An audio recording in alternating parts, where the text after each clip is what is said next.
কেউ কার মার্কা বুকি নিয়ে ঘুমায় না, কেউ কার মার্কা বুকি নিয়ে ঘুমায় না, নাঙ্গল কেউ বুকি নিয়ে ঘুমায় না, হাত পাকা কথা বলেন না কেন, ধানের শীষ কেউ বুকি নিয়ে, নৌকা কিন্তু হাত পাকা ঘুমের সময় বুকের মধ্যে থাকে। কারেন্ট ফেল করে, হাত পাকা ফেল করে না। হাত পাকা সবাইকে শান্তি প্রদান করে। আমি বিশ্বাস করি হাত পাকা সর্বজনীন মার্কা, হাত পাকা সবার মার্কা, সব গোত্রের, সব জাতির, সব ব্যক্তির মার্কা হাত পাকা।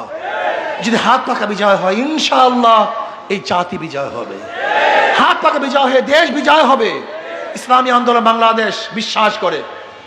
এই যে দেখেন আমাদের আনোয়ার সাহেব, আল্লাহ কবুল করেন ওনাকে, থাকবেন ইনশাআল্লাহ সবাই। শোনেন, হাত পাকাকে ভয় করে কারা? হাত পাকাকে ভয় করে দিল্লি, হাত পাকাকে ভয় করে ভারত, হাত পাকাকে ভয় করে জালেম খুনিরা, ডাকাত বদমাশ নয়। যারা মনে করে আমাদের চাঁদাবাজি বন্ধ হয়ে যাবে, ডাকাতি নষ্ট হয়ে যাবে, গোলামি আর হবে না,